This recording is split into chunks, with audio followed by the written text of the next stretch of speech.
So, welcome back, everybody. It's been a while. In fact, I think the last time we met was in February. So probably a little bit too long. We'll try not to leave it so long next time. But I'm sure lots of things have happened, and it'd be very good to have a few minutes from everyone. We'll do a quick round on where you are. Like no more than 5 minutes, except for Jamie and Mikey, who are going to give a slightly longer couple of slides and a bit more info about their projects. And I think Kathy is possibly coming, Maddie, from Nottinghamshire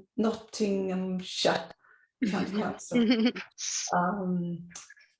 So yeah, this is a chance to regroup, think about what we want to get out of this group, and Jules is actually going to remind us about high-low and how we could best use it as this network of practitioners. Sorry, I'm just messaging, getting rid of that. And because so far we did set up high-low back in February, March, but we probably haven't used it quite as well as we could. So it's a question of what it's for and whether anyone can be bothered to use it, really. So I will kick off, and then maybe you can introduce another person. I'll hand on to someone. And I will I'll nip back into the Google Meet room if I can find it on your invitation, Janie, just to see if anyone else is in there. No, it's very bizarre that it should have a Google Meet. Yeah, they sort of do it automatically unless you Yeah. So can you do that? Can you find everybody and scoop them up? I will. Oh, thanks, Jamie. That's brilliant. Yeah, brilliant. Yes, I will. Okay, fab. So Jane, Maddie and I kind of got this group going. How long ago now was it? A year at least, probably 18 months, because this is the 5th session. And because we realized all these different people doing this amazing mapping projects, and we thought, okay, let's share practice, see how we can help each other, see how we can support more food growing, more biodiversity, because everybody seems to are doing different things in different places, but it's essentially about how to use our green spaces better for community, for the environment. And that is our reason for what we're doing. At the heart of it, for me, is definitely food growing. How to escalate food growing, local as possible, urban, peri-urban, whatever it might be. So my situation is I lived in Lambeth. I ran a thing called Incredible Edible Lambeth until last year, and then I moved to Oxford, and I'm still on the board with Incredible Edible Lambeth, and I still work with Incredible Edible nationally, but not quite as much as I did. And they're involved in a thing called Right to Grow. That's a bill that I've mentioned before, that since we've met has had a bit of an airing in the House of Lords, and has got some good backing from the Baroness and a couple of MPs. So more on that later. And now I'm in Oxford, very different setup, peri-urban situation, trying to get more food growing around the city and how we can influence more local procurement. So really interesting, working with Good Food Oxfordshire, who Maddie and Jeremy are also working with as part of are we the Midlands cluster, Jeremy? I never remember. Or Maddie? I think it is Midlands. Yeah, we're calling it Midlands, but geographical areas tend to be flexible depending on who lives where, but let's just call it Midlands for now. Okay, so I'm going to hand on to Joanna, because she's here as a result of work that we did together in Lambeth, which was, she'll tell you about, and where we've got to with that and what's happening next there. So thank you. Cool. Thanks, Jenny. So I'm Joanna, and I work for a company called Arup. I'm a landscape architect by profession. I finished my master's in Johannesburg, South Africa. So most of my working experience in life has been in Southern Africa, growing up in Mozambique and Zimbabwe. I met Janie during the first lockdown, national lockdown in the UK. We, as landscape architects, we kind of clustered together to offer our professional services for emergency relief in any way. And we found that the food agenda was really the prime topic at the time. So we joined one of the food stories that Incredible Edible was hosting at the time about food related stories as is described in the title. And I met Janie through that, and we started collaborating because we had very similar ideas about food resilience and food poverty and how to eradicate that, and similar philosophies about like food banks and the likes. And it took us about half a year to kind of put together a project called Lambeth Clots, and I think some of you might be aware of it. We've posted it on the platform, and it was pretty successful in relation to developing a digital mapping tool, and a lot of lessons that were learned, and essentially we got to this point luckily through the pandemic because we couldn't get volunteers on the ground to physically map spaces. So it ended up being a really good opportunity to develop a digital tool. And that's kind of where we are. It's evolved from there. We've had 2 rounds of funding for the project. And then I went on maternity leave at the beginning of this year. So I've left Janie with some of my colleagues back at Arab to continue developing a framework for accelerating food growing spaces in urban contexts, and it's looking at a global lens at different contexts around the world. So London has been really the sort of pilot for this project, and it's probably the easiest one because we have so much free and robust data available, whereas places like Africa or Asia might not have such reliable data. So that's the challenge.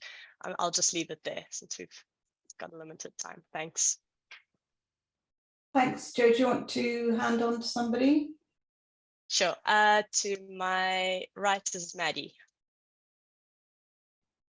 Thank you. Thanks, Mark, for checking in the Google Meet room. There's no one else there. That's okay. Yeah, so I'm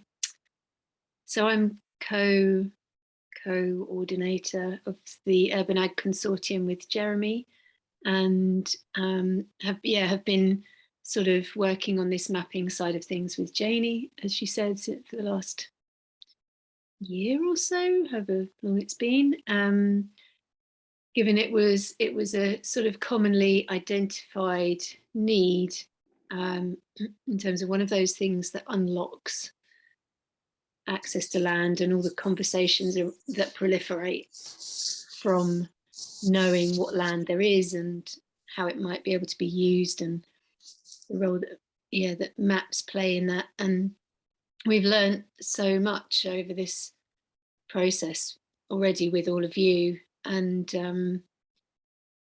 and it really helps to inform some of the other bits of UAC's work around planning. And when we were doing a sort of urban agriculture typology and the kind of hypothetical map of the different types of growing that could happen in different kinds of urban spaces and peri-urban spaces, and just going through this is like the beginning of phase 2 of this group, and phase 1 being all about bringing all of you together has been a really interesting experience, and enabling sort of cross-fertilization of ideas, and welcoming kind of new people into that as we go has been great, and I hope fruitful for those of you who've been involved or been able to tap into each other's work, and finding what the common ground is as well, and that commitment to sort of open data and yeah, addressing some of the wider systemic problems like that. Yeah, and I'm feeling I'm coming to this meeting feeling really good today, actually. There's lots of wind blowing the cobwebs away down here in Bristol, so feeling quite refreshed. Yeah, yeah,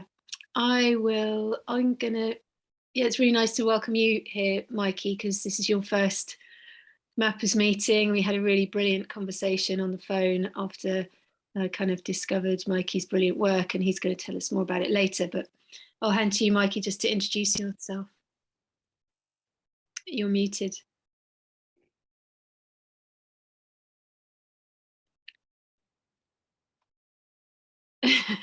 Hi, Janie, do you want me to go later, don't you? You don't need me to go sorry. now. Is that Oh, right? sorry, yes, I'm busy trying to message everybody. Sorry, that's yeah, a little bit later might be. Yeah. I'll introduce myself and present later. Yeah, thank you, though, Maddie. Okay. I'll go to you, Mark. Afternoon, everyone. For those of you who don't know me, I'm Mark Thurston. I'm a researcher at the School of Geographical Sciences in the University of Bristol.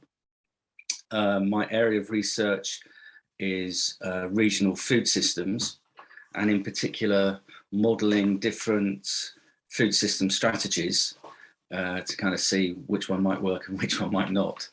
For example, at the moment, I'm very interested in the land sparing and land sharing debate that seems to be going across Twitter quite a lot between Patrick Holden and George Monbiot. So my interest is, as a geospatial modeler, is to try and take these kind of global assumptions. Well, I mean global, I mean kind of high level assumptions, and see how they manage to apply within a regional economy, and really to kind of extend the agenda beyond pure production, because at the moment it's just about production and consumption without any consideration of a resilient food system in between.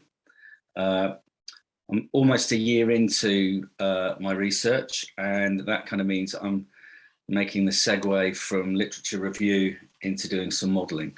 So strangely enough, for someone who's been a geospatial data scientist for many years, I haven't done anything really. I haven't done any coding or really hardly any GIS for a year or so, as I've been focusing on books. So in this coming year, hopefully I'll be able to share a few maps, which would be nice. I'm going to hand over to Jeremy. Hey everyone, I'm okay, thank you for joining in. I'd come to these meetings to listen really, because I often think, God, we're all so busy, we've got too much to do. And but every time I sit in on something, it's always really interesting, and I learn something else, and some other connectivity happens. And that happened last week. We had 3 meetings, one with people in Oxford, Lincolnshire and Birmingham. And each of those 3 meetings, Beth and Maddie and myself were in. So it was like 3 of us and 1 of them. So it might seem like overkill, but out of all of them came something else and some other little bit of information that will help build our collective work. Just a couple of very brief things. We're in the third of 3 years funding from Esme Fairbairn. And as you all know, trying to get further funding is always a big problem. So we're in the hiatus where we've had a discussion with Esme, and they've promised to go and do some internal chatting and then let us know whether they're going to invite us to put a bid in. Now, of course, we're eternally optimistic and they'll say yes. And we're beginning to phrase how that bid, or what that bid might contain. But basically, it'll be more of the same, building on what we've already done, developing some new work, which Maddie's been piloting with the Community Land Trust Network around land for food enterprise, if you want to call it that. And we've just begun to beat around the notion of producing something called Beyond Allotments.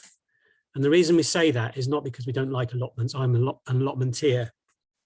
But every time we have a conversation with, well, not every time, a lot of the times we have conversations with local authority officers, they say allotments, or how blah, blah, blah. And we say, no, it's not about allotments. It's about what's beyond allotments. So Maddie and I think we might have a sort of think about that, talk to the LGA and maybe some other people.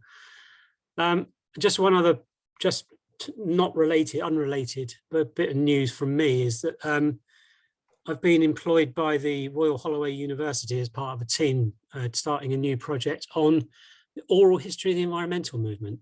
And there's a long story about how that came about, but that's a project that's just starting. We haven't got a website yet, but as soon as we do, I'll post that out as well. And I will pass on to Lynn. Well, hey, thanks, Jeremy. Cool. Hey, so Land Explorer, Digital Commons, what's in our world? What's going down?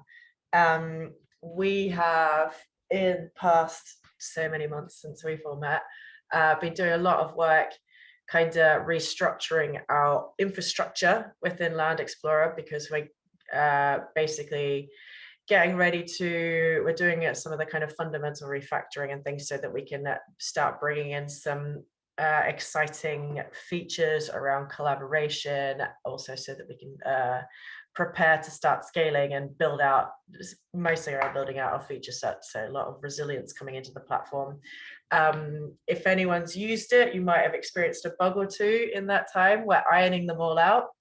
Right, yeah, so please do report, because it's a thing that happens when you transform your infrastructure. You introduce bugs, and as much as we try to catch them all, have a rigorous testing process, sometimes we miss them. So if that happens, apologies. And we're pretty good at getting things back up and running again, but you know, sometimes we haven't got the warning system in place because we didn't know that this bug could be a bug. So it's one of those things where the more reporting people can do, the more it helps us keep it, improve the system. So what went wrong last time can't go wrong next time, you know? But yeah, it is, you know, it's definitely exciting. And I think we're getting to the point where it's getting a lot more stable now. We've got a lot more resilience in place to kind of catch these things as they pop up. So that's making me feel confident. Another bit from us. So we're about to embark on a project with the Oak Foundation looking at housing. So this is a land mappers meeting, but housing is pretty overlapped often in these conversations. So this is really exciting because we've actually got this funding to do a proper research project about what housing activists need across the country. And really putting this, it's kind of, you know, we were approached by this funder because they did a project with New York housing activists and developed some digital tools, and then they found Land Explorer and were like, this is a potentially like good fit for what we want to do, which never happens when you get approached by funders. So it's very exciting. Yeah, and this means that we'll have about a year to do some proper ground research about what housing activists need and really planning what that means, you know, how Land Explorer can help to make that a reality, both in terms of data, but also in terms of collaborative organizing. So yeah, that's something that money's not yet in the bank account, but we have had the grant letter, so everything feels good, and we're recruiting for that post as well. We're in the interview process. And the last bit of exciting news I want to share, well, maybe I'll leave some exciting news for Colm to share. Are you actually here, Colm? Maybe I'll just pass directly to you, because otherwise I'll just take all the news and you've got nothing. I'm glad you did most of the talking, because I'm feeling very rough today. Oh, I can keep going if you like, but well, yeah, I'll say just hello everyone. It's great to see great to see you. I just wish I was in a better shape to sort of feel brave enough to put my camera back on. I guess yes, maybe Lynn can talk about the crowdfunder, which we're about to launch. But the other bit maybe she knows less of is that, yeah, kind of we're in the process the last few days before we send a delegation from Europe to visit a whole range of projects in northeast Syria. One of the founders of Digital Commons is Solidarity Economy Association, which I work with as well. And we're going to be visiting. Well, I was supposed to be going, but I couldn't find the time. But my colleagues will be visiting a whole series of agricultural cooperatives all across the northeast of Syria, as well as people involved in different types of irrigation projects. And that's, yeah, very exciting. We will also hopefully, if I'd gone, I would also hopefully met up with people in the University of Rojava to explore with them whether they had any mapping needs that we could possibly support them with. But that's not going to happen on this delegation, sadly. Yeah, so that's quite exciting and lots of work. And yeah, so I'll maybe pass back to Lynn to sort of talk about the crowdfunder. She needs the rest of my time. My voice is already going as well. Bloody hell. Thanks, Lynn. Sorry, you're not feeling better, Cole. That sounds pretty rough. Okay, well, I've talked loads, but I'll just briefly mention that we are about to launch our crowdfunder as Digital Commons. So this is very exciting. Either tomorrow or Wednesday morning, but all things are looking to tomorrow. So hopefully you're all already following us on the socials and ready there with your mouse poised to retweet some things, because we'd really appreciate you helping us get the word out about this. Yeah, Digital Commons crowdfunder. It's our first stage of announcing ourselves as an organization, and we're raising funds to do some of the kind of background legal work in preparation to becoming a fully fledged community benefit society, raising social investment, and actually kind of running forth with this kind of ideology around building the digital as commons for the benefit of all. So yeah, where we've got a nice little video, share it around, and watch this space, and thank you for your support on that, very much appreciated. I now will pass on to Jamie. Jamie's actually going to do a bit of a presentation too. Of course, yeah, I forgot about that. Yeah, I'll pass myself then. So maybe Bethan? to Gary or Bethan. Gary or Bethan. Hi all. Yeah, Gary, Wales manager, Social Farms Gardens, dipped in and out of a few of these meetings, obviously sitting with Maddie and Jeremy on the sort of core UAC group, so sort of aware of what's gone on, taken obviously an interest of what's going on across the border in England particularly, and then stealing some of it to come back and make use of it in Wales through some of our government funding, which I'll give you a quick overview of later on this afternoon as well. I will pass. Who's left? Rebecca. Has Rebecca been? Or Bethan? Go on, Bethan. And then I can pass to Rebecca. So I'm based in Nottingham. I've been working with the Nottingham Good Food Partnership on the Farm Start Northern Cluster for the past year or so. And then I've also been working with the UAC on the Midlands Cluster, so part of those conversations. So some of the council conversations are always about mapping. So I'm here to be a listener and learn.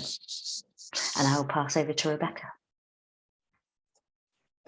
Hi everyone, nice to meet you all. Thank you for letting me come along to this meeting. I haven't been to one of these meetings before. I am a researcher at the Tyndall Centre for Climate Change Research at the University of Manchester, and I have an interest in urban agriculture. My PhD looked at sort of the social benefits, I suppose, of urban growing. I worked with an urban food project in South Manchester. Since then, I've sort of moved more towards looking at seafood businesses as part of my postdoc experience. But I'll shortly be taking up a new position at Leeds in a couple of weeks. That's going to be based entirely on sustainable food systems. And I'm always thinking about the ways that new research projects can help to how we can learn, where the gaps are, and how we can help with research in terms of these sorts of things. But I'm not a mapper. It's not my area of expertise. So I'm sort of here to learn about what you're all doing. Fantastic, Rebecca. Great to have you. I think that's the point about this. It's not everybody who are mapping experts. It's to see how mapping can support whatever your project might be. And there's so much overlap here of what we're all trying to do, which is why I think it's important to share best practice and methodologies and everything else. So thanks very much for that intro. I'm a little bit disappointed that Jules isn't here actually, because I was hoping he was gonna, but I've just messaged him, so hopefully he might join us. and Kathy from Nottinghamshire, I'm hoping is going to join a little bit later. But for now, I think maybe we could find out what Jamie and Emily, is it Emily or Amelia? Emily. Emily are up to. And yeah, if you would like to tell us a little bit, Jamie, and share your screen, can someone enable Jamie to? Yeah, I've got an option to. Yeah, Emily couldn't be here today, unfortunately. So I'll just try and do my best to see what she's doing as well. I was sort of going to make it a bit of an intro for people who might not have as much experience in mapping. I think quite a lot of people here do, so maybe it won't be as informative as I'd hoped, but I'll give you a quick update on what we're doing anyway, and have some questions as well for people here, so hopefully it should be useful. Just bear with me. Is that working? Yep. Okay, so yeah, so the project is actually based in Leeds, but sort of like Rebecca, I've switched, so I've since moved to Manchester, which has sort of got its complications. So me and Emily are sort of focused on Leeds. We both lived there for 5 or 6 years. But yeah, we're both in the situation now where we don't actually live there anymore. So we're trying to sort of hand some of the responsibility over to other people who still do live in Leeds. So Rebecca potentially could chat after this and see how involved you'd want to be in something like this. To date, we sort of spent a lot of time getting to know who's been involved in mapping public land to date. A couple of sort of the logos at the bottom are groups that have been actively involved in it. So I'll show you some of the mapping work that they've done. Just briefly to talk about what we're hoping to achieve in the long term. A map of basically all publicly owned land in Leeds, which is suitable for food growing. We also want to map all the public land that's currently being farmed, be that by community groups or county farms.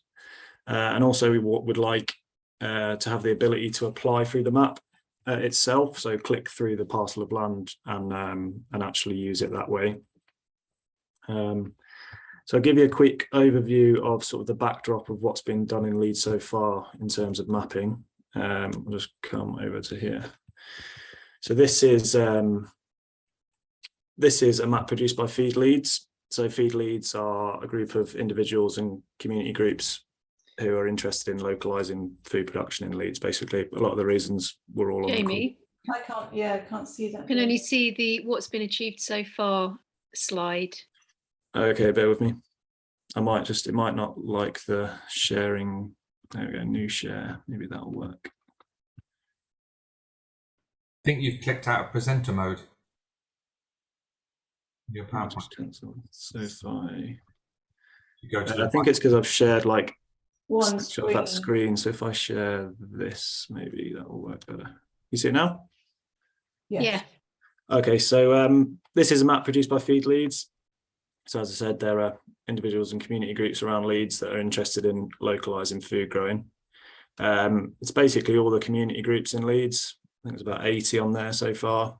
And these red ticks are parks and things like that. Some of them have got sort of who to contact if you want to grow on those areas.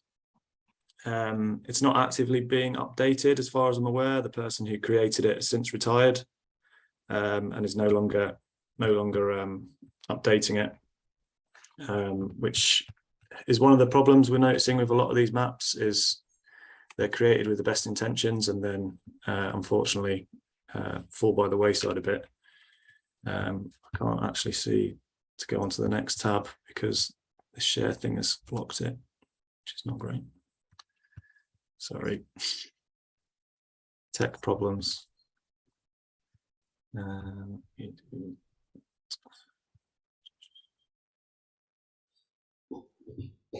Just going to have to come in and go back out each time.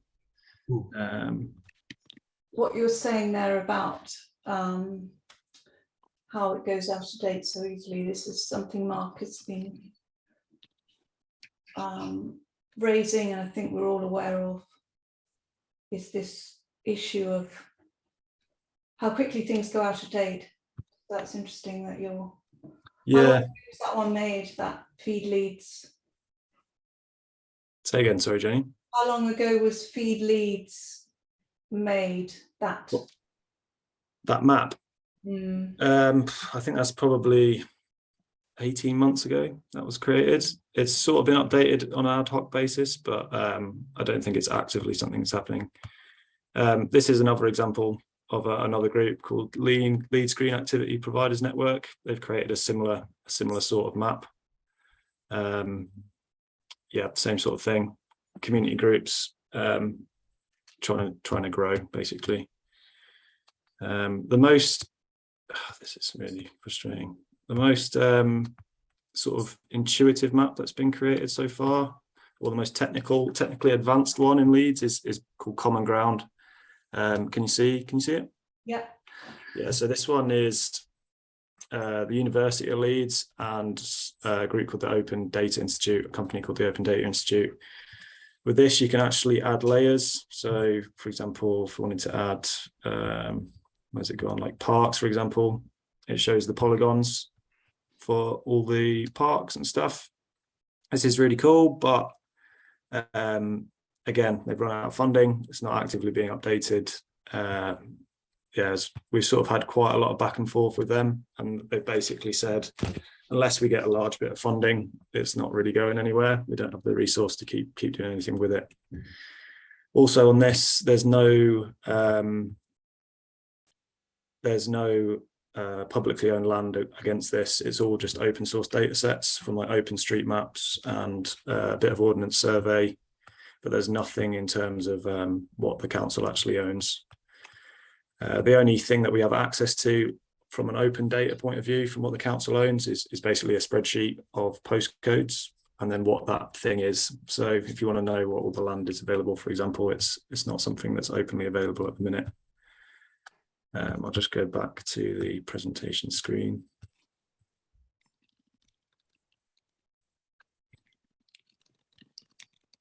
So that's sort of where that was the backdrop of what's been done so far.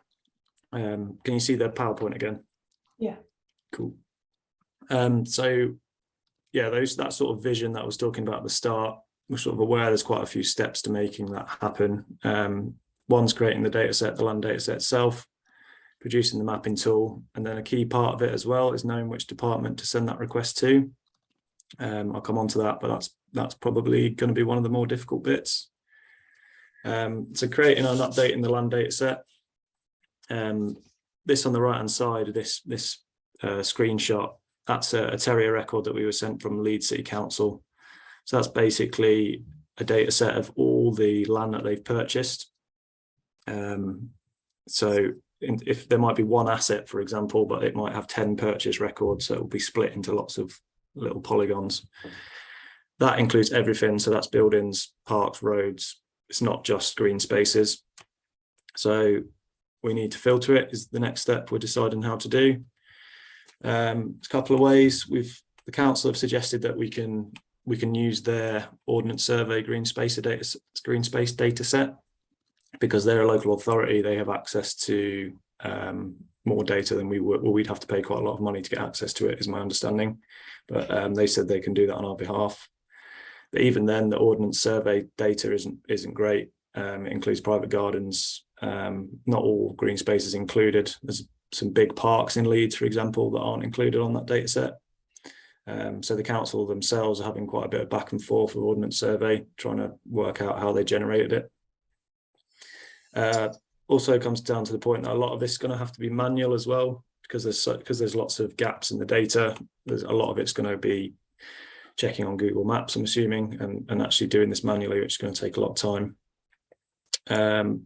The next step, which I suppose I'm working on, is what makes the land suitable. So Mark, your name's actually on the list. It's a bit of a memory jog for me to speak to you. Back in February, I think it was, you and Rachel gave a presentation on the food hope spots, and you said it was an open source approach. tried to find it on GitHub, but I couldn't. So I'll have to speak to you about that afterwards. And also I spoke to Janie last week about the work you've done with Arup, so around the citizen science and deciding which criteria to choose and choose land by. Also, a few people in this meeting are going to be contributing on Wednesday. We've got an event in Leeds with a load of growers and councillors and members of the council who are coming. So we're going to ask them directly what sort of information would you need if you were looking to create a community group. What information would be useful to you? On producing the mapping tool, I've chatted with Lynn a bit back. In principle, she sort of said it might be possible. Sounds like they've got a lot going on at the minute though, of having like a toggleable land layer for the council, and then you being able to sort of click through the parcel and it send an expression of interest to the council. I suppose from the Land Explorer's perspective, Lynn was saying this could be countrywide if we could produce these data sets for each council. So yeah, I'm sure there's quite a bit of work to make that happen, but maybe something that could happen in principle. And then the last bit of the project, which we're not directly involved with, but an organisation called Hyde Park Source are dealing with, is this community access processes within the council. Because there's so many different departments, there's so many different processes or rules on what it takes to access that land. So a parcel of land might be owned by parks, it might be owned by planning, it might be owned by whichever department. So it's creating a sort of coherent processes in each of those departments for making this happen. And last point I'll make is this one about splitting up the asset record. So this picture, for example, I think it's a golf course. It's one asset, it's a golf course, but it's made up of 20 different segments that were all purchased at different times. So in terms of like applying for access, each one of them might be owned by different or managed by different departments. So it's not as easy as just choosing the land parcel and applying for it. So yeah, that's sort of where we're up to. The main focus at the minute is the event on Wednesday, making sure that runs smoothly, and then hopefully following that there'll be an influx of people who want to get involved, and me and Emily can sort of hopefully divvy up the responsibilities amongst a lot more people, which will make hopefully sort of speed things along a bit, and yeah, we can take it forward. But that's it really for me. If you've got any questions, feel free to ask. Brilliant. Amazing. Yeah, should we have a sort of round of like clarifying questions or responses or reactions? I think I've got more questions for you guys probably. That's good. Janie, how long do you want for? We're okay. This is fine. Let's do 5 minutes or however long, because I think there's a lot there that there's a lot of common ground is covered by people on this call already, Jamie. So I think there's a lot of support that you could get. So it's great that you've identified that. I hear your frustrations, and I had a couple of questions. One is, who's funding you? Did I miss that? So me and Emily have just put together a funding bid with a couple of other organisations at the minute. That's to Farm in the Future. I haven't heard back about that. They haven't decided their funding criteria, I think, is sort of feedback we've got. We have a small pot of funding from Climate Action Leeds through a partner organisation, but it's a small pot of funding. It's mainly just voluntary at this point. Well, it will be pretty soon. Yeah, that's sort of might be people here who can signpost you to the right funding. I'd have thought there's one thing I thought.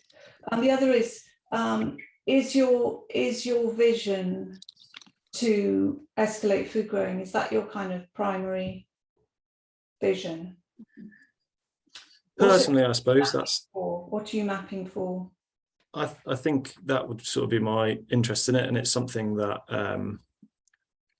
people have done a lot of surveying work around sort of local community in Leeds before. So we're just sort of building off that. Really, we haven't reached out ourselves. We're sort of just building on previous research. But yeah, my focus is mainly on food growing, but a lot of other people are involved for other reasons. We've sort of been approached by people around sort of renewable energy provision and how this could be useful for that. So I think the idea is that it's quite open, really, as long as getting it mapped can open doors to anything, really. But yeah, I would hope most of it would be used to grow food from a selfish perspective.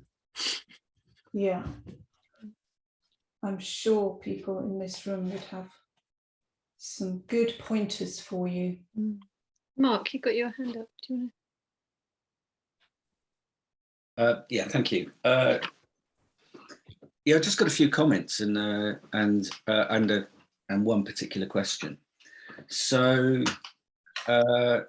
as you mentioned, lots of different groups have gone through this process of trying to collect data on land that might be suitable for food production in urban areas, whether that's publicly owned or in privately owned. The first one I was involved with was back in 2008 with Incredible Edible Somerset, when we were trying to identify food plots around Somerset. We ran into a lot of in fact, all these problems back then. That project folded because it ran out of money. And that's a perennial issue, because I think when you embark on this sort of exercise, ultimately you're collecting data, whether it's on a map or not is largely irrelevant. And if it's a data set that you want people to use, and along the lines of it increasing food production in urban areas, it's got to be up to date. And that means someone's got to really look after it. At the very basic level, there has to be some curation of that data, even in terms of just maintaining a mapping database. But as Lynn has experienced, actually the mapping software that drives it also has to be maintained. And if you don't stay on top of it, your software will go out of date. Your OSs will go out. The code packages you use will go out of date. So there is always a large amount of maintenance just of the basic data infrastructure necessary to do this. And then on top of that, you've got that initial layer of actually just looking after the data. Simple things like backing it up. I mean, just those sorts of things. But what often happens in these situations is the money runs out and these maps stay up for a while. Or in the case of, was it Feed Leeds, where the chap who had built the data set retired, and for whatever reason, no one's got access to that data and no one's been able to pick it up. And I think this is actually something we as a group probably need to get our head around, is actually how we can provide a standardized approach and funding to kind of keep this sort of thing going. Now, there are some ways around. So let's kind of park the software and the data maintenance for a minute, but then kind of just come back to some of the other issues in terms of the data sources that you might use. So you talked about getting data. Well, the first is kind of the citizen science approach, but that can run into a whole host of problems in terms of people losing interest. You might get 3 or 4 people who are really, really keen, and then they lose interest. And also how you maintain a kind of data standard across a wide group of people, and that certainly can be challenging. What someone might describe as an allotment, another person might describe as a food grain opportunity, or some people may perceive golf courses as being suitable for food production, and other people might think, no way am I going to see beans on the fairway, kind of thing. So you have those kind of innate categorization issues. And I'm very struck that by the project with the Open Data Institute using OpenStreetMap, which in some senses would kind of get down that to some degree, really interested in finding out a bit more why that really folded. I mean, it was partly to do with funding, but that would give a sense of how much funding would be required to do this at this, kind of a broader level. Other data sources, local authorities, and here I've got a particular question, and I think you need to ask some questions, because I'm intrigued that Leeds have given you that terrier data set, because by the looks, it's hard to see from screen, but by the looks of it, that's been generated from OS data, and that's strictly breaking license, as far as I understand it. And also Leeds saying they can get you things like street verges and all that sort of data in the private gardens. That actually comes from the 1 to 1250 data set, which again can't be released. I mean, Maddie and I were in a conversation with Bristol City Council a couple of weeks back, trying to get some of this data, and I've heard this before from Lancaster when we were up there. Lots of these data sets aren't available because of Ordnance Survey licensing. So you might want to find out a bit more if the people in Leeds giving you the data actually have the licenses, because what you wouldn't want to do is put a lot of effort into building those data sets up, and then the Ordnance Survey turn around and say, sorry, out of license, and you have to pull it. So there's a real, that's a perennial issue to take account of. The data are there, but often you can't get access to it. And sorry, and the other thing, there is an open data set you can get from the Ordnance Survey with green space, which is the open green space data, but it's a bit shit, to be honest. I mean, it's not, the best thing in it is allotments data, because it has things like cemeteries, golf courses, playing fields, and actually as you go through the categories, a lot of it you wouldn't, notionally suitable for food production, but in reality wouldn't be, and certainly not in the short to say medium term. But it does have allotments data, but I'm not 100% sure of how accurate those allotments data are. Again, because it's coming from the OS, and I don't know what the renewal cycle is between local authorities to collect the data originally, feed it up to OS for it to be published back. So I don't sound like I'm pissing on your bonfire or anything like that. But these are the same things that keep coming up and up again.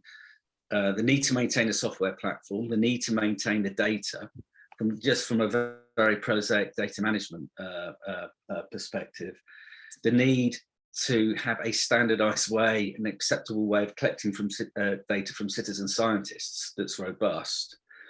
Being able to collect data from open source that you can trust, and also to develop a better way to engage with the local authorities. And I think this is a particular issue, and get around this ridiculous OS licensing issue, which is if data are derived from Ordnance Survey data, even if they are derived from the map base, they're copyright.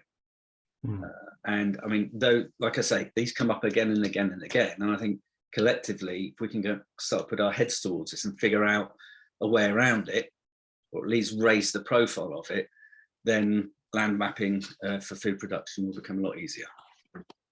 Mark, that's incredible. I think there's a lot to be discussed off screen here, and thinking about how on high-low we can share this and just have many more conversations, especially the local authority mess and how frustrating that is for everyone, because everybody, I just think it's really interesting, Jamie, that so many of your issues were problems that we had in Lambeth, that Mark has articulated in the past, and how do we get beyond that, these frustrations. And I think as a group we could, and I think what one of my thoughts is that the next session we have is one where we invite several local authorities to come and have this discussion about where we go from here. Right, sorry, there are two hands up. I don't know who was first. I might to just respond quickly to. I don't know how to raise my hand, but I'll raise my hand. Oh, Mikey. Okay, so so what should we do? Should we just take 3 questions, Jamie, and then you respond? So Gary, do you want to go first? Yeah, wasn't so much a question actually, but perhaps a come back to Mark on that one, particularly as perhaps a local authority member. The data is there, so almost every single local authority uses a Terrier system to map their green spaces. The problem is they pay for that license from Ordnance Survey to be able to use it. So they have the data and they've got access to use it. It's how they potentially can share it or not is the issue. And obviously what Jamie's done is asked, can I see your land Terrier data map? And they've said, yeah, which is great. What they're probably doing is then slightly breaching their license agreements with Ordnance Survey. So it depends what you want to do with that data on. If you're not sharing it anyway and you're not trying to publicize it, you're not trying to use it, that's not a problem, because that's currently the only way local authorities can really share their data, unless you sit over their shoulders in their office and see it, and that is really problematic. So I guess I guess for me, it's just about working out what and why you would ever need to put anything in that public sphere, or the other way around, take it from the public sphere if the data is, because it's got to be owned and controlled by somebody and it's got to be updated, and the local authorities are the ones that would do that in their region. So I would suggest we don't go looking too much into the open source public data that's out there, because it isn't as accurate as the stuff that the local authority will hold. It's about how we get access to their data and allow Ordnance Survey to allow us to share it if that's what we want to do. And you can get some pretty cheap licenses to share existing data. You just have to tell people it's Ordnance Survey data and it's licensed and you've paid for your license. That, I wouldn't say that's unsurmountable in many cases. It just depends how usable you want to create the data. So it was just a sort of a comment really on which bits of data we should be looking to use. Thank you. Okay, thanks, Gary. Maddie and then Mikey. Yeah, thanks. I'm coming up to Leeds tomorrow for the event, which is really great, and really interested in, I was thinking about and informed by conversations I've been having with Bristol and Bristol food producers, is that thing about, it's great, the idea that you can click on a map and through that kind of send your expression of interest or whatever, but behind that is a whole kind of other world of sort of debate about whether or not local authorities are set up to do anything with an expression of interest. You know, whether it's going to take them 3 years to give you a rolling 1-year license on a scrap of land. You know, what you don't want to do is be sending yeah, so that all that back end stuff about how the public land is managed effectively, so that access to land is accelerated and makes sense, and all of that, I think, is a really interesting thing that I hope we'll talk about on Wednesday and at the event. It'd be really great to talk to the local authority about some of those ideas, and that sort of ties into the conversation that I'm opening up with the Community Land Trust network about, could a citywide community land trust be an effective land management partner for a local authority? They take a whole portfolio of public sites and can manage them outside the local authority, because the local authorities do not have capacity to deal with it at the scale and at the speed that we need to do it. So yeah, it's all of those issues beyond the maps and into the what is the map for, and what's the end goal that the map is a portal for. So, yeah, Mikey. Hi, thank you, Jamie. So I have a couple of questions, sort of comments. One is from my own experience of using kind of broad set GIS data and OS data, which is the ground truthing experience is often what's there on the map isn't there in reality, or it's really quite different. And therefore the capacity of organization to ground truth what's on the map. But for me, it's always been a really, really big question. And years ago, I did some ground truthing in Elephant and Castle. It was quite a wide, 191 hectares. And I can probably try and find it when I do my talk, but it was a comparative piece between the land availability you find land truthing, when you just simply walk around the streets and just draw, you know, on a paper map, and then you transfer to GIS. And I asked for data sets from Southwark Council and then from the GLC, and I compared them, and it's unbelievable how much land you find. It was something like, I mean, I'll try and find it actually. It could be very interesting chat, but it was like 2/3 more on ground truthing than was available on GIS data sets, and it increased more. So the GLC had something like 5 hectares, and Southwark Council had about 12 hectares, and I found 21 hectares. It, you know, the further the institution is away from the land. Yeah, because I've done similar digital projects, and then just like the ground truthing just kills you, but it's really important. And the other one is to, which again I think probably will touch upon in my presentation, is like who are the users of space, and all the work finding the land, and how many people are actually demanding the use of this land. Who are they? How are they going to use it? And could it be, is it, because it's a massive output, and I think it's actually quite beautiful, and I love it. Okay, so I wouldn't try and put you from doing it because I think they're fabulous. But how many people out there are demanding this? Like, which comes back to a big question about the demand for urban agriculture generally. Which, whether we're just building capacity with the conversation. And again, I'll touch on my presentation, which is just to try and generate that conversation over and over again. We have the land, it is there, it can be used for X, Y, and Z. But who are the communities demanding this? And how do we find them? And might it be better dealt with, on a case by case basis or something? All of your energy you're putting in there. Yeah, I think that's it really. But thank you very much. It's amazing. So I was just trying to respond to everything in one fell swoop. So just on what you said, Mark, I wasn't aware of how the terrier records work behind the scenes. Like, I don't know if that's Ordnance Survey or how that works. That's beyond me. In terms of them sending the Green Space Ordnance Survey data, they weren't suggesting that they do that. They actually said, no, we can't do that, but they do the filtering in-house and then send us the filtered data set. I don't know if that's still breaking license or not. That was sort of what they initially said. We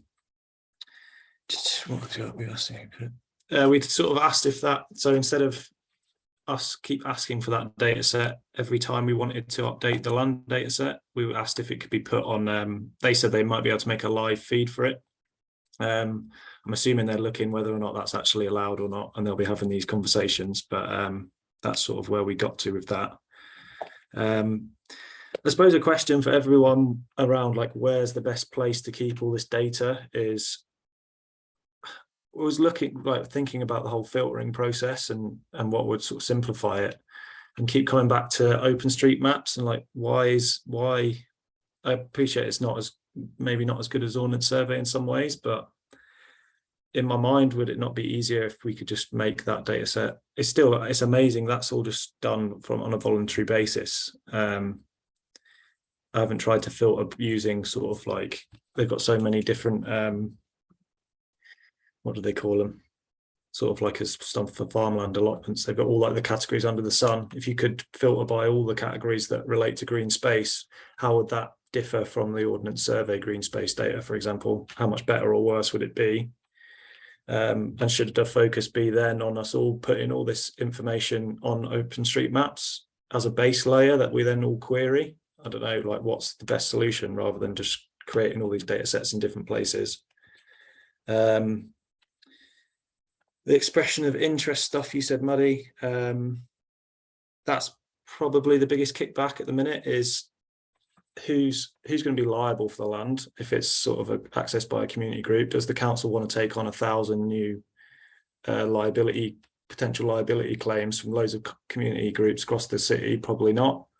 So they're looking at whether or not this company we're working with, Hyde Park Source, could potentially be, I can't remember what the term for it is, but they're like an outsourced company that deals with all of that. I can't remember what the technical term for it is. Like the Community Land Trust. Sort of the same thing, yeah, maybe. That they sort of just deal with someone on Wednesday called Pete is there. He'd be able to explain that a lot more, but they're doing all the they're dealing with all that community access side of things. Okay, be interesting to talk to him. Yeah. Yeah, he knows a lot about that sort of stuff. They're also, the council, a big one is, do we want to be taking all this extra work? Probably not, especially because their budgets are being cut. It's just going to be a load more extra work that they don't really want to deal with. So then there's another debate on what Hyde Park Source can do, like, can take some of that responsibility away from them so that it reduces the cost for the council. Then ground truthing. So Leeds already pay consultants to do this. Maybe not on the scale of the whole city, but it's already cost them quite a bit of money to ground truth their own data sets. So I guess how we're envisaging it is that it would run a bit more like OpenStreetMaps, in the sense that there's already people out there mapping Leeds. is there a great overlap between people mapping Leeds and who would be interested in this as well. But yeah, fully appreciate that voluntary groups can lose interest, and it's easier if it's paid for. But yeah, there was one more thing, but I didn't write it down quick enough, so that's all I've got. Oh, Lynn, do you want to come in? Yeah, if I can, just briefly. I mean, I think this the ambition to create something of the ilk of OpenStreetMaps is like really fantastic. It's also very hard, having spent a lot of years trying to build open source communities around tech. It takes a lot. So I think the more that we can join forces around this, the better we'll be. And I mean, this is certainly our intention with Land Explorer. It's an open source platform. We're getting involved in some of the open source activities to build communities around tech now. So yeah, if we can kind of take something like Land Explorer and start to build it out in this way, then I mean, it's certainly our vision. I appreciate, there's lots of potential things out there. But yeah, building these communities around open source tech is a big challenge. So if the more that we can join forces to make that happen, the better. I do think there's a very important question that Mikey's raising is, do we know that the end users are there? I was thinking, Bethan, you might have a view on that in terms of farm starts. Are you there, or are you having a cup of tea? I am here, I'm listening, I just couldn't find the mute button. From farm start perspective, a lot of the people on the ground, and I'm sure this was touched on before, if you go and walk around and look at your local area, people know where the derelict land is that would be suitable for growing, but it's the local authorities and the councils that want to have the maps provided for. They want to know from their perspective. So it's a combination of both, really, if that's a good enough answer for now. Yeah, I mean, I think in terms of putting pressure on local authorities, we've got to know that there are the end users, I suppose. We've got to have a list. We've got to be sure that we have people who are desperate to farm the land. And I don't, it's almost like there's a whole raft of people who need some training here, like the Farm Start programme, and then we can go and say, okay, we've got 25 people and they're looking for land in this area, and what are you going to offer? But it's a bit chicken and egg, I feel. I was going to just say that the word desperate is quite an interesting one, because we're in desperate times, we're in terrible times, really, in a way. And it seems that we do respond in crisis to urban agriculture and to food growing, and yet we still don't seem to be there yet in some ways. But perhaps also people view food growing as a last resort you do when you can't rely upon the worldwide food delivery system, which is our preferred means of feeding ourselves. So how desperate? It's desperate. Yeah. Just add one more point because that was the thing I didn't write down, is who's it for.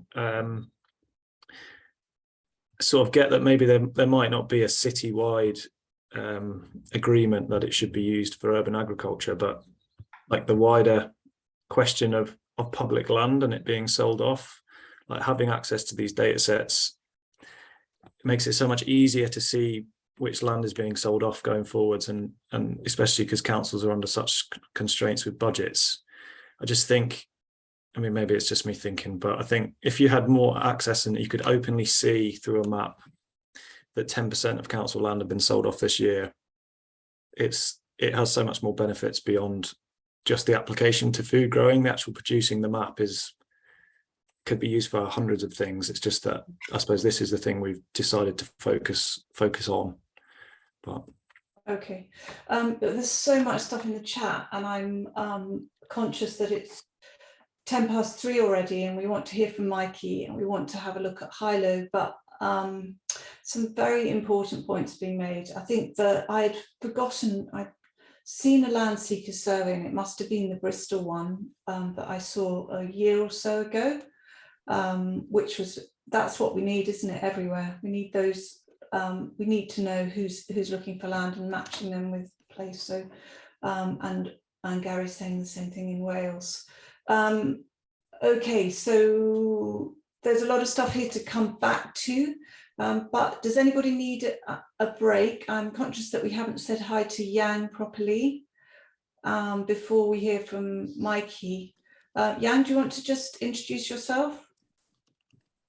Hello, can you hear me? Yes. Hi, welcome. Hiya, sorry, I was a bit late. I was in the other links, then Yes. realized we're actually here. Sorry. Yeah, so I am from University of Liverpool. I'm just suddenly I don't know why I just got into this meeting. Basically, we are working on technologies, not really like in the industry field, not really on specific area. But personally, I'm really interested in mapping different fields.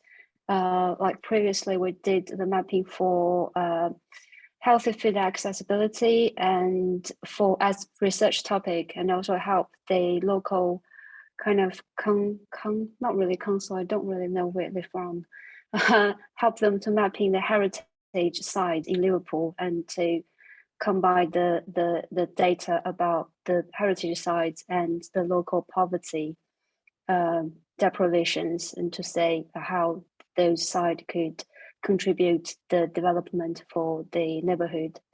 Yeah, and nice to know everyone. And also I'm here just want to know generally like how kind of frameworks and pipelines people are using to mapping the different datas. Thanks a lot. Have you been put in touch with Grace and Jonathan and Ellen, all in Liverpool? Yes, the project that we worked on was with Grace, actually. Okay, okay, yeah. Great, good to have you here. Cool. Does anybody need a break before we hear from Mikey? No? No, some head shaking. Mikey, thank you so much for your patience. Be very good to hear from you. I've really enjoyed it. It's good, and there's some familiar faces here, so it's been great to listen to everybody. Okay, let's. So I met Mikey through a different area completely. Joe and I have written a chapter for a new book called Mapping the Edible City. So that's been quite a nice little add-on. So anyway, over to you, Mikey. Okay, so I'm going to try and share, which I hope works. If it will allow me, and sorry, it might just be I can only use one screen if I'm going to do this. I'm going to share screen. Okay, so maybe it will let me do it that way around. Okay, hold on, I might not be able to see you while I share is the problem. So share screen. Share. Oh, yeah, that sort of worked, yeah? Can you see it? See my PowerPoint? Okay. Yep. See, and can you hear your me? whole desktop? Yeah. Oh, yeah, it's great. Okay, that sort of works. You can. Oh, can you see this on top though? You don't want that on top, do you? We can see mapping for urban agriculture. Okay, it's a big picture, yes? This big picture here. Yeah. Hey, great. Okay, thank you for the invite. And I was going back through. I worked at Sustain years and years and years ago, helping out with Capital Growth. I did like the beekeeping training, and I remember that work in Lambeth and the Edible Bus Stop and stuff. So, and as Jenny was saying, we're doing this book at the moment with Catherine Bond, which comes out of a conference at the Royal Anthropology Institute, which is mapping the Edible City, which is a collection of 28 papers, well, 29 including the intro, looking at the whole range of urban food mapping, from hand-drawn maps all the way up to sort of quite large-scale GIS mapping. My background is sort of going back years. I did a BA in Fine Art, and then I did a master's in architecture, and I did various other things between there. When I did my master's in architecture, which was at CAT in Wales, I wrote my thesis on urban agriculture, which a large part of it was mapping. And the question I had for the thesis at the time was, how much land is available in London to grow food? And it comes back to the question, Jamie, I was saying to you, which was about ground truthing. So I chose a new 200-acre plot, and I just walked it for months, as you do when you're young and you can spend your time with your master's degree. And I'll come on a little bit to that later on, but I became really interested in quantitative mapping. Let's see if it'll let me move on slide-wise. Yes, it moved on for you? Yep.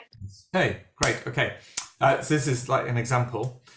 So I did a lot of quantitative mapping in the UK and abroad. Some of it this is in Dallas, some of it in Iraq, which I'll come to as well.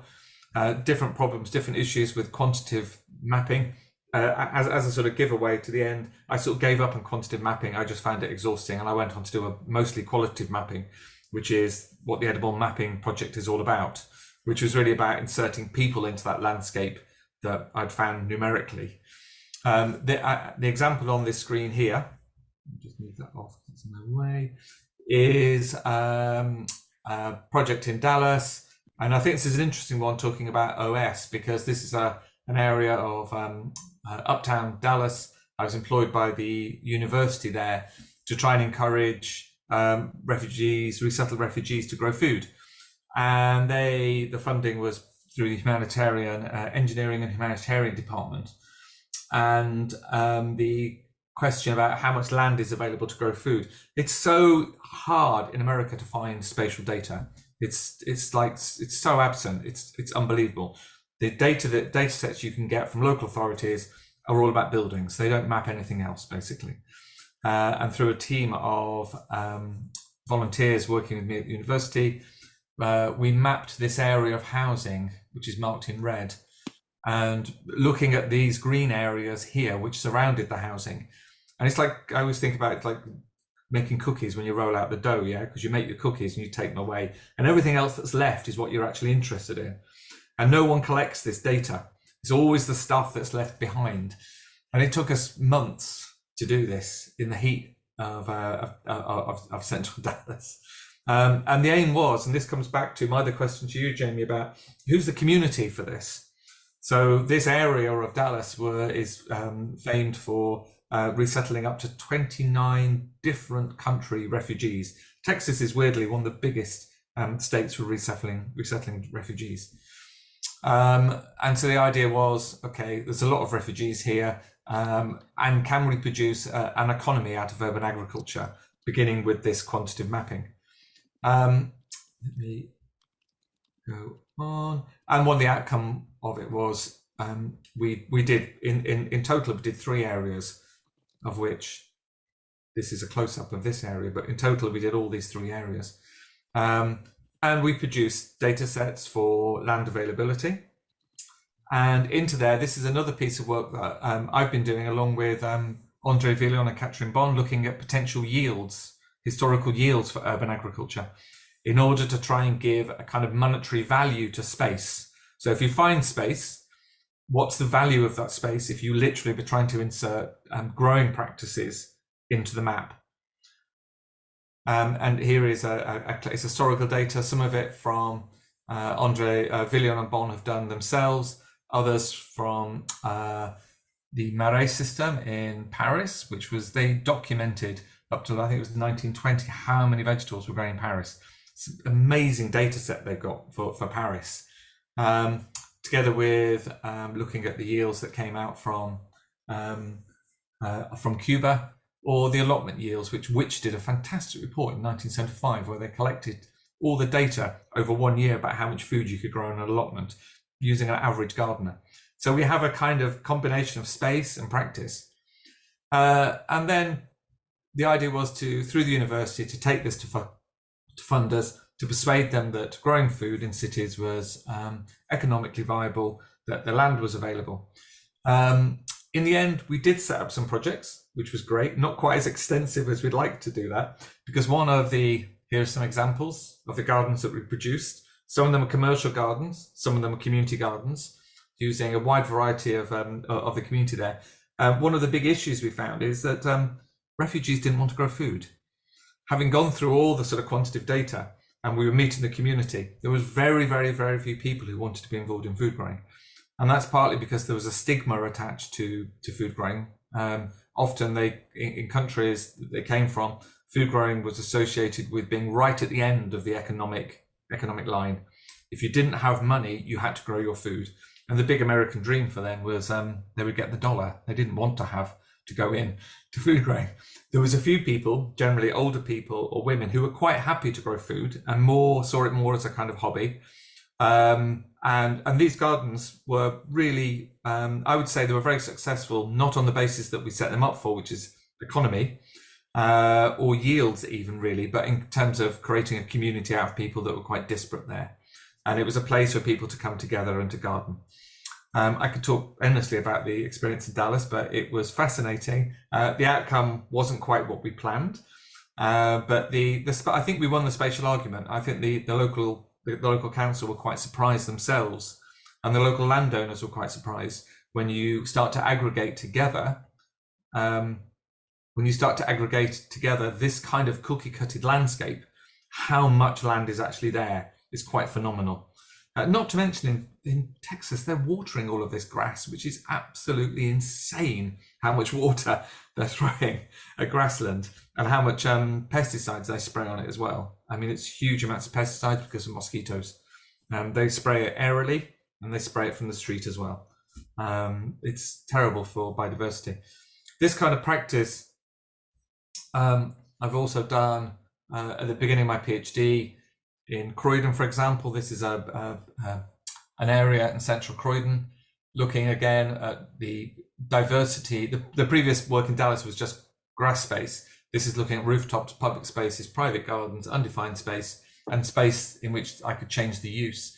And again, putting in yields and looking at the population and kind of trying to think about how much food could be produced there.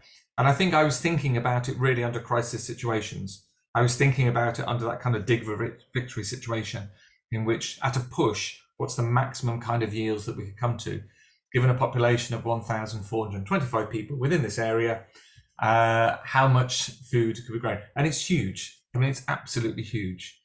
And that's just going back to the yields data, the template, that's just using average allotment yields, which is from a pretty competent gardener, gardening for a season in the UK and not gardening in winter.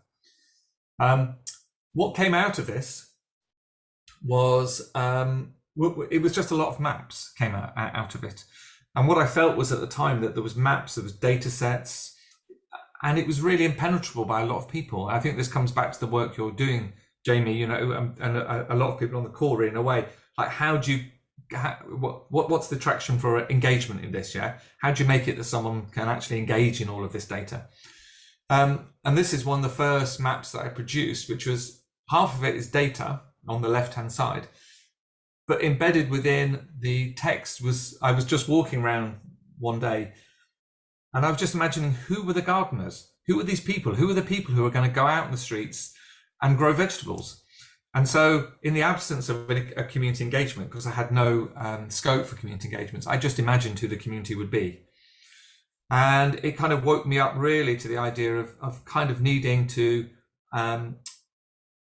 bring a story to urban space, bring a kind of story of everyday food gardening in the landscape and what change would urban agriculture bring.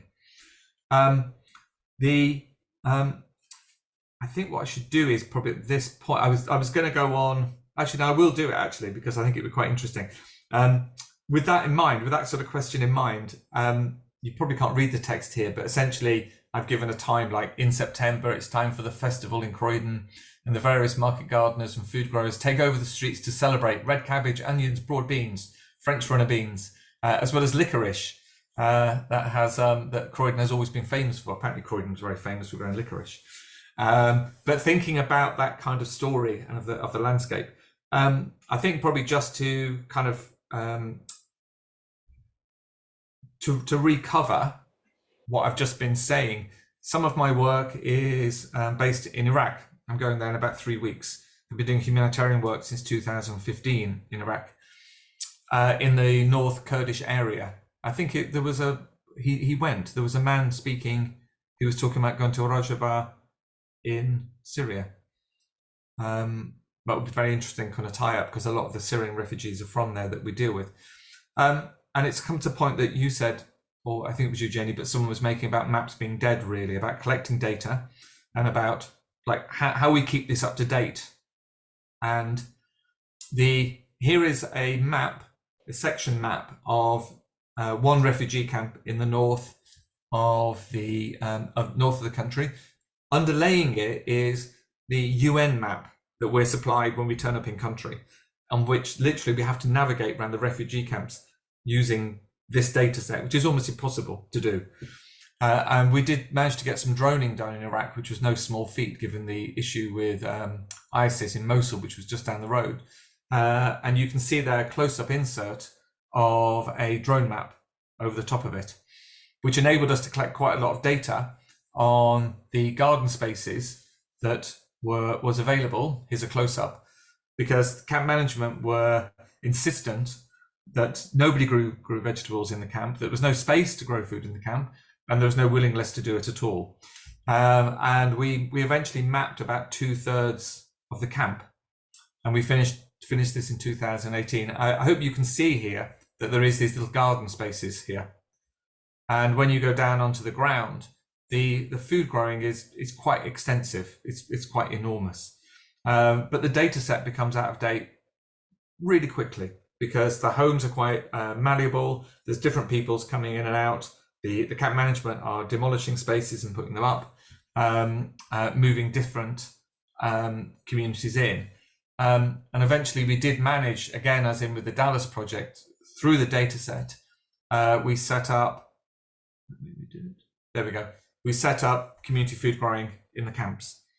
Where the camp we're going back to in October, we'll go there in 3 weeks. We've just heard is going to be dismantled, despite the fact that we spent most of April mapping the camp and producing all of this data set about availability of land. It's all gone now. So I think what we're going to have to do in October is remap what's left of the camp. And it's very difficult in humanitarian situations to keep data sets up to date.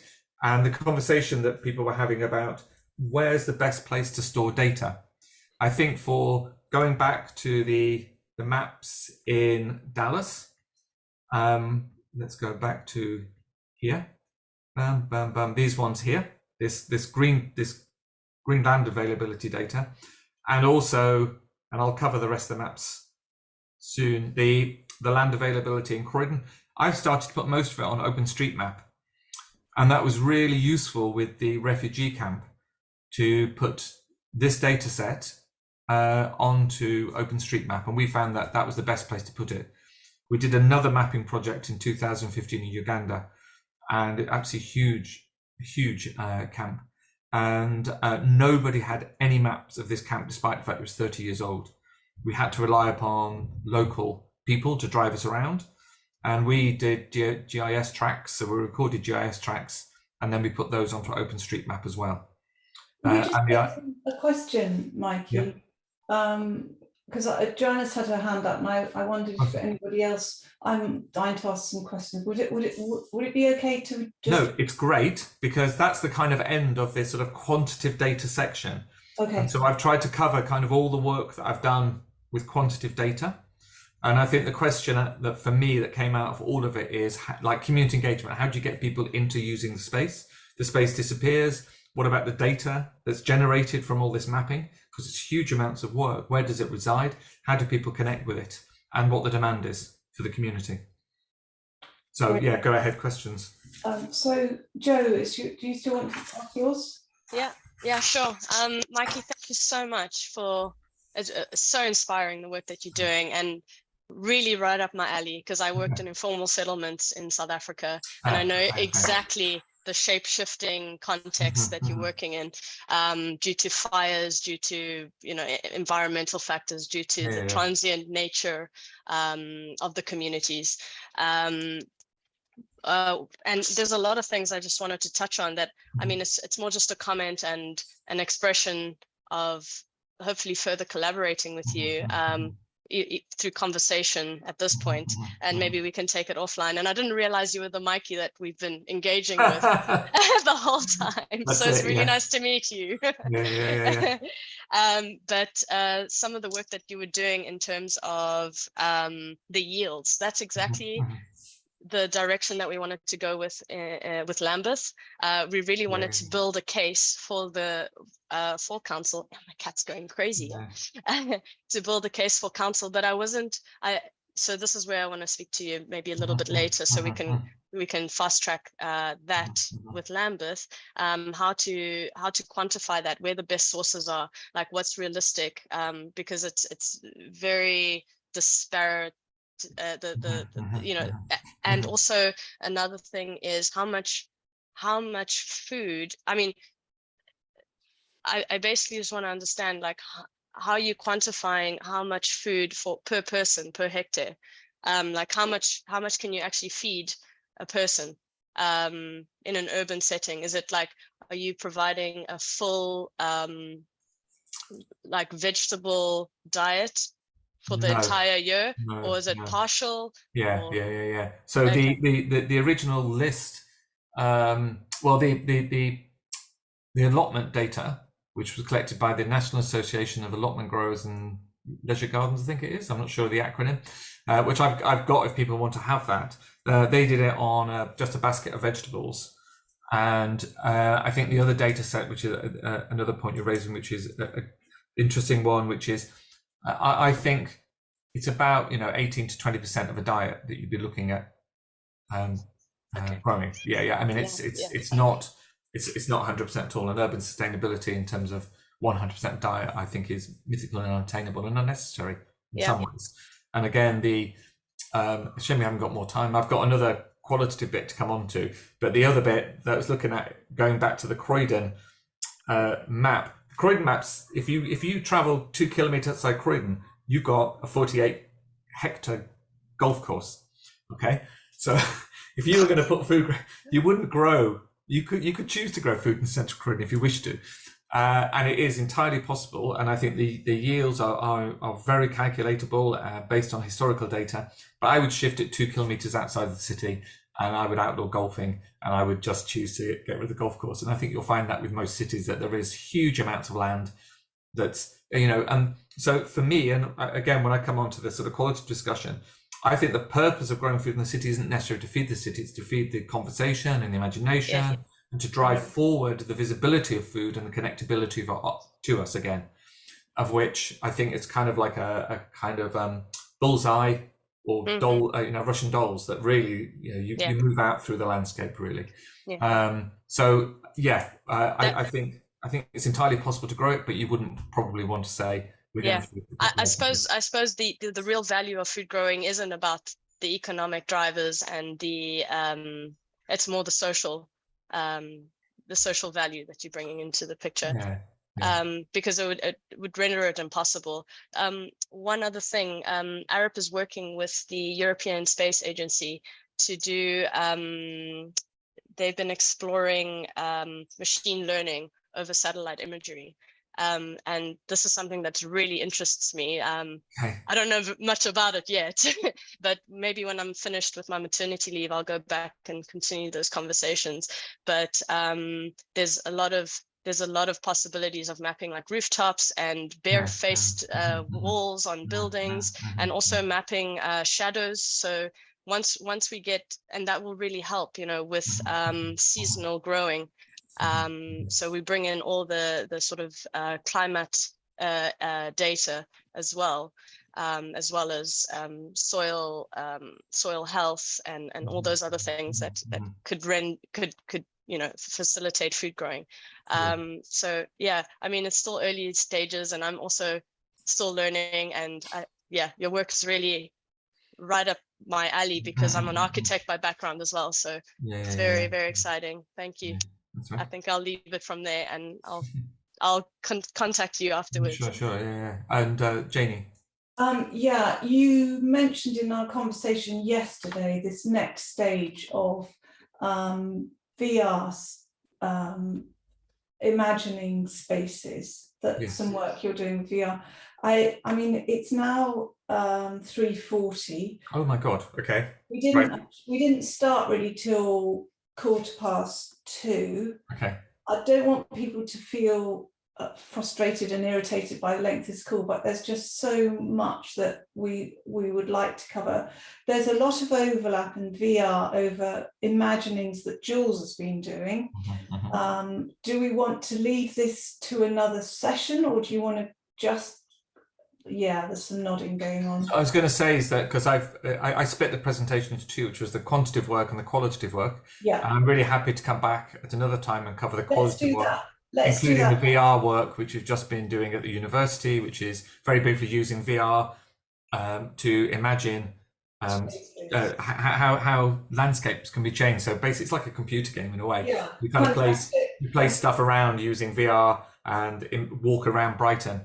Yeah, that work is still ongoing. Well, let's have that as a little carrot to pull people back next time. Thank you so much for that. It was just so inspiring and lots to think about. I would really like Jules to take over a bit now, because I think a lot of what we've talked about today is thinking, okay, how do we, where do we go from here? And this replication thing that we have going on, because so many of us are grappling with the same issues. Shall I stop sharing, by the way? Oh yeah, that would be great. Yeah. Okay. And so just to let you know that it was, I'm about 12 slides through, and it's about 24 slides really. So I'll do 12 slides next time. Thank you. Okay, let me just stop sharing this now then. Very good. That's right.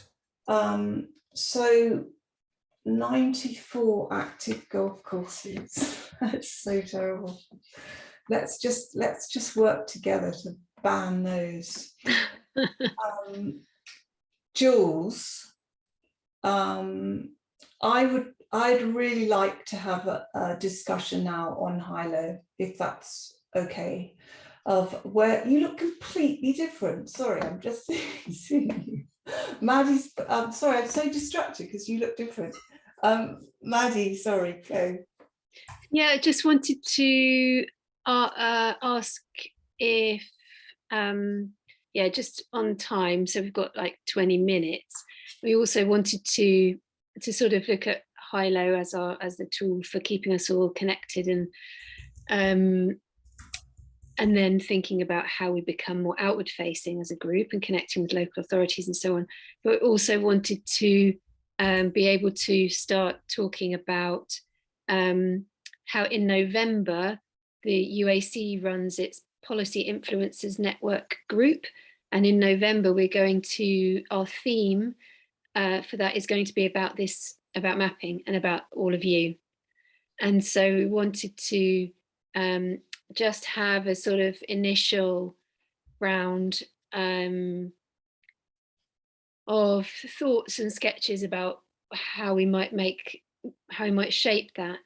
But I think what might be most fruitful is if we schedule an October meeting where we can just spend time maybe looking more into Mikey's stuff, but also really focus on what do we want to present a lot in November, because a lot of the Policy Influencers Network group has a really interesting audience and a lot of local authorities. So it's a really great opportunity to sort of galvanize us in our own work and as a group, to think about what offers might be emerging, or maybe it's not even there yet, but how do we want to talk about maps to a local authority audience and what their uses are, and that they themselves, are not a brilliant tool unless there's actually a whole bunch of other things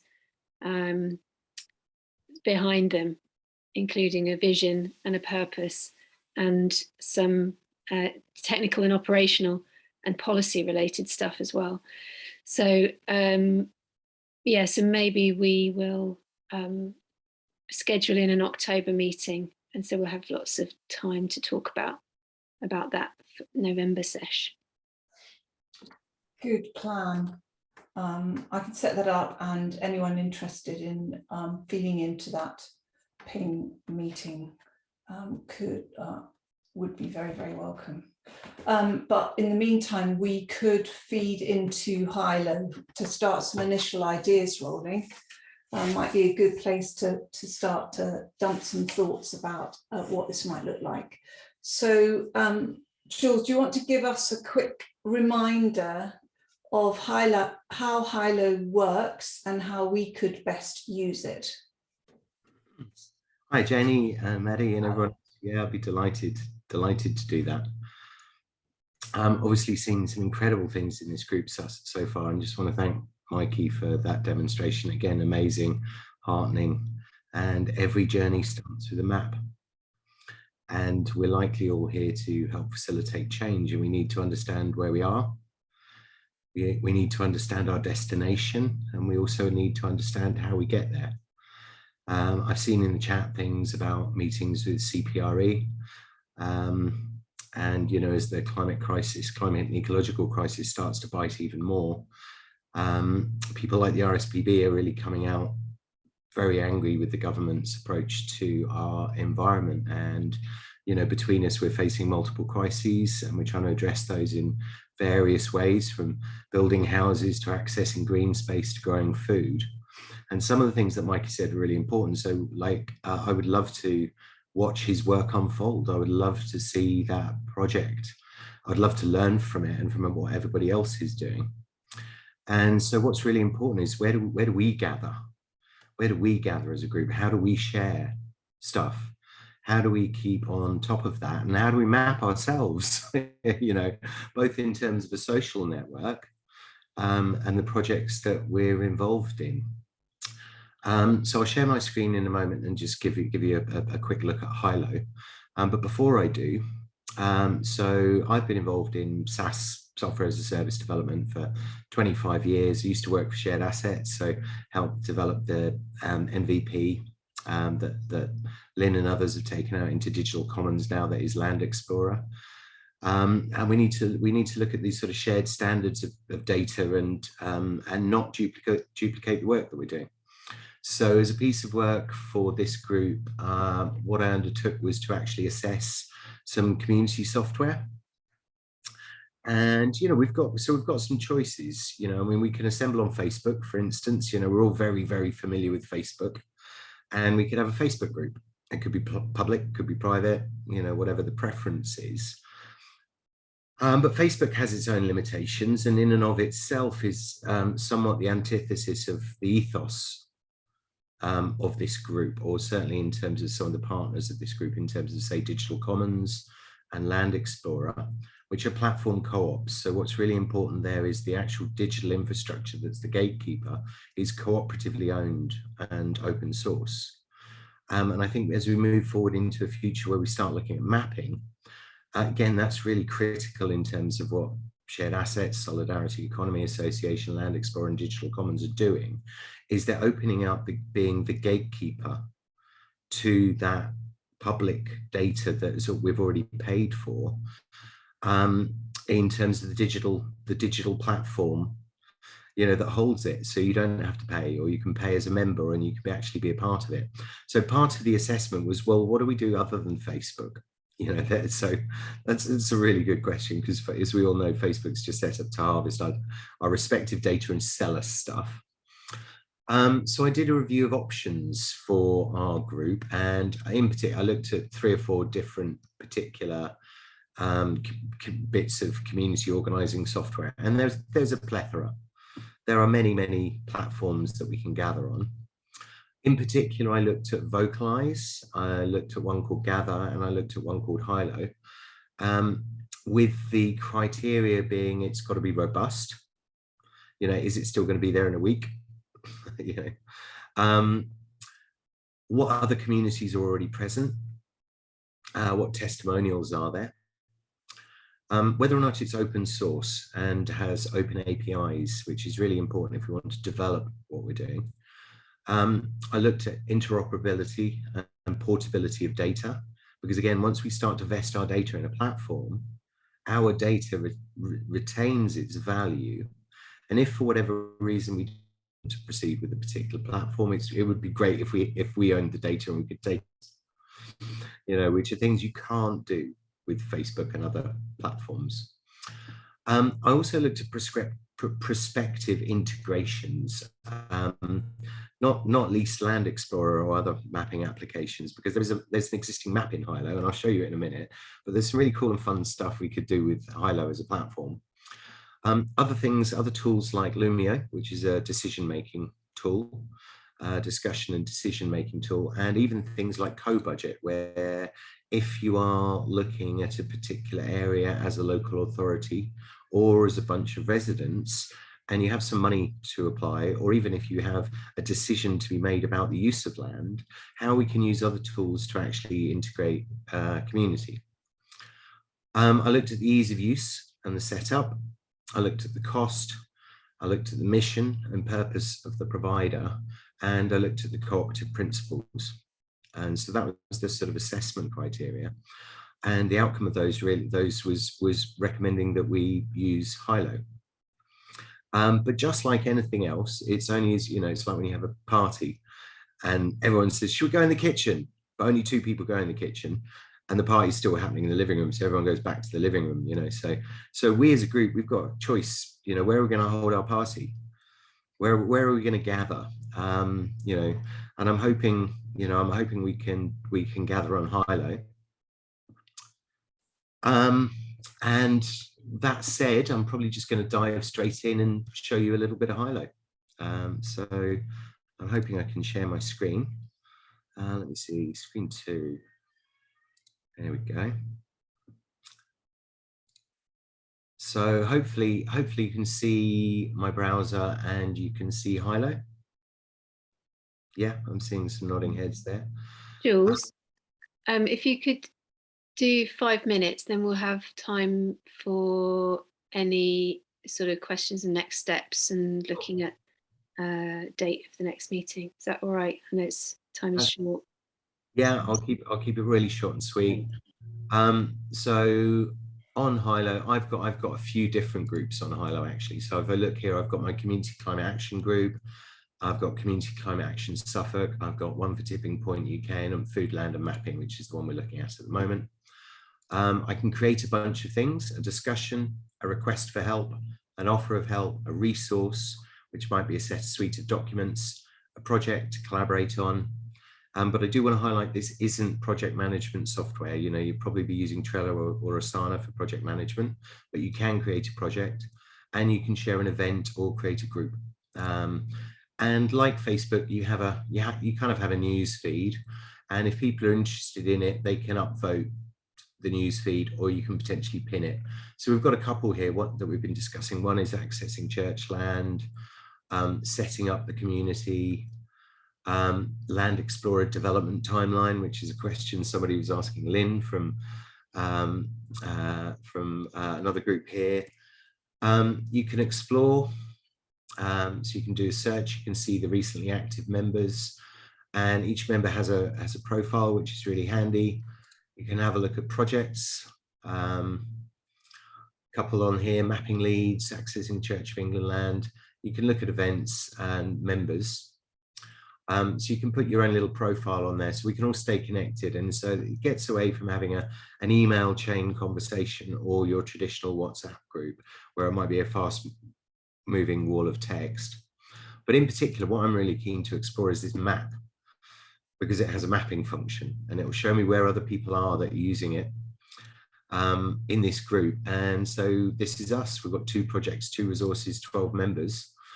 And you can sort of zoom in and see where people are. And what I would really like to see is all of us appearing on this map with our details, our projects, our key resources, this kind of thing. Ultimately, this map could also be replaced by something like Land Explorer. So as our communities grow, and Mikey asked some interesting questions, and I think Joanna mentioned about communities and how do you hold communities together. And this is an opportunity for you to geospatially recognize what's happening around you. So also beyond this mapping group, this tool has quite a lot of functions, features, and facilities for us to be able to go out into our communities, show where the brownfield sites are, and show where there's potential to grow in whatever way we want in terms of our resilience. There we go. Thanks, Jules. So I mean, step one is everyone make sure that they're on there, and as soon as you are on there, you're mapped, aren't you? You're like basic mapping of where we are. It'd be very nice to know where everybody's located, just as a starting point, and where they're working. Can you then add different pins to that map? I think it'd be good. You know, if you're living in London and you're working in Manchester, or like Jamie's working in Leeds and living in Manchester, you know, where's the pin? Anyway, it's a detail, but I think it would be great if we're all properly there, and then we start highlighting our different projects and how we can support others. Bit more detail needed, yeah. Everybody needs to really, if it's going to work, we all need to have a lot more substance to those entries, and then start conversations on there. Is that right, Jules? Yeah, like I say, a piece of software is only as good as its content. Yeah. You know, yeah, I mean, let's start chatting. I for one, like, you know, again, I think Joanna said what Mikey was doing really resonates and is fascinating. I for one have got so many questions, would like a conversation with you both. Yeah. There's too much for this meeting, so I'd love to be always sharing documents, collaborating, that kind of thing. So okay, let's try and do it through that platform. Thank you very much. Could people just like raise their hand if they're not on Hilo and need to have links and be sort of shown around how to use it? Is everyone on it? Oh, that's good. Already. Laura, would you like to be, Laura? It's great that it's brilliant that you're here, and would you like to be on that internal group, or do so Laura is one of the coordinators of the Lincoln and Lincolnshire Food Partnership. Yes, in principle, I could be a short answer. I'm around for a couple of weeks, but yeah, I would like to. Thank you. Great. Gary's not so sure, so that's fine. We just whoever wants to be part of it, it's great. No pressure. And Rebecca, you had your hand up as well. Do you want to? Yeah, I'm not on it. I mean, if you think it would be okay to be added to it, it'd be really interesting from my perspective. Yeah. Great. Gary, did you want to say something as well? Sorry, did you? No, I put it in the chat really that okay. Just for me, another platform is something that I just wouldn't have time to engage. So there's no point me joining really. I think it'd be a useless exercise for me to register, join, see what's going on, and then not contribute. But that does leave a potential issue in what you do or don't see from activity in Wales. Obviously, you've got Lynn there that might be able to update quite a lot of the activity going on, but I wouldn't want Wales to be sort of missed out in terms of activity. I know that, I mean, that's the thing. If there's one person from the project who can keep an eye on it, that would be excellent, Gary, because I think what you're doing in Wales is so groundbreaking. We can't not have that as part of the conversation. So who might that be? Might Alison or somebody else be wanting? Yeah, well, Lynn's involved directly in quite a bit of what we're funding in Wales. So that's a good start. She's already on there. That would help. We all work part-time. That's the problem when we're all delivering dozens of projects that have quite tight time frames. So I would argue that I probably wouldn't want too many others involved in it just because of their capacity and what they're needing to work on as well. Yeah, very sensible. Great. We've got 4 minutes, Janie. Time fly. Do we want to, Maddie's suggesting a date that we could possibly meet prior to the Ping event, which is the 17th of October. Could you possibly look and see if that's a potential? 17th of November. No, the to have an October meeting. So yeah, the Policy Influencers Network group, the event is on the 17th of November, but I was suggesting, yeah, meeting again to do some prep for that and other bits on this potentially Monday, the 17th of October. How is everyone's diaries looking? It'd be great if we can just sort of decide here whether that works. What I could do is do some calling around to find out where there could be offering for the Ping event, what that looks like. Yeah. If people can't come to it, I can have some conversations. And I do think Hilo would be a good place to start shaping that Ping event. Yeah. Yeah. So we're not wasting people's time. Yeah. So Jamie, you can do the 17th. And Gary. Laura's saying yes, so that's good. Great.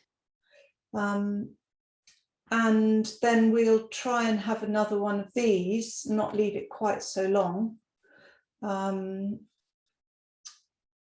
Potentially now it was going to be after the Ping event, isn't it, Maddie? Yeah. So we'll get some dates out. We'll do another doodle. Yeah. Okay. Any final thoughts from anybody? I just wanted to ask one question. Is there an app option for Hilo? Yes, there is. So I'll email you a download link for it. Awesome. Thank you. That'll be a lot easier to follow from there. Jules, do you want to send that to me or Janie, and we can circulate it? Yeah, happy to send it over, both the app and just for the browser URL. So. Yeah. Okay, great. Yeah. Another question Joanna asked in the chat is, every journey starts with a map. Is that our slogan for this group? And it's a one-liner I used for a presentation when I was doing a presentation on Land Explorer. But I do think it fits, so maybe. I like it. I think it's catchy. If you would allow us, that would be great. Oh, for sure, yeah, no. Brilliant. Okay, so yeah, the next stage is how are we talking to local authorities better? How can we do that? I think that's kind of the way that this conversation could go. We're going to try and invite some local authorities to join us. And they will be on the, there's a bit of overlap here, but they will be on the Ping meeting, right? There'll be some local authority representation there. So we can ask these challenging questions. Just quickly, there are some local authority officers who come to Pings, but it's very erratic and self-selecting who comes. Maddie and I and Bethan were talking to a woman from Birmingham City Council just the other day, and we were saying, well, maybe a future Ping should be specifically targeted to talk to local authority officers and councillors about what they would like to see evolving from these discussions and how their narrative works. Our narrative's good for us because we all understand what we're saying, but their narrative and their language is different. Yeah, but as Joe touched on it, Mikey said it, we all know that it's not just the yield, it's the community, it's mental health, physical health. So it's how we package that that it ticks those boxes for the local authorities across all these different departments. That's the challenge that we've had in Lambeth is you find one person within planning or something, but not across all the different departments. And I imagine that's similar in many local authorities. There isn't a holistic approach to why food growing is so beneficial. And as you say, Mikey, we're in this sort of emergency mode now. So maybe now is the time to put the pressure on a bit more. Okay. Any final thoughts? No. Thank you for your time. Yeah, it's really great. Oh, thanks. Thanks, Jeremy. Cue to stop recording. And just to say massive thank you to Mikey and Jamie for telling us more about your work, and yeah, to be continued. Mikey, it'd be great to show all the qualitative stuff that you've done, and I was really inspired by your illustrative maps and the kind of on the ground stuff that you've done. So it'd be lovely to look more at that, and look forward to seeing you on Wednesday, Jamie. Yeah, see you Wednesday. Yeah, that's really great. Thanks, everyone. Yeah, nice one. Thanks, Thank you everyone. all. Bye. See you soon, Nice hopefully to on see this you. 17th of October. Let us know. Bye. Cheers. Bye. Thank you. Bye. Bye.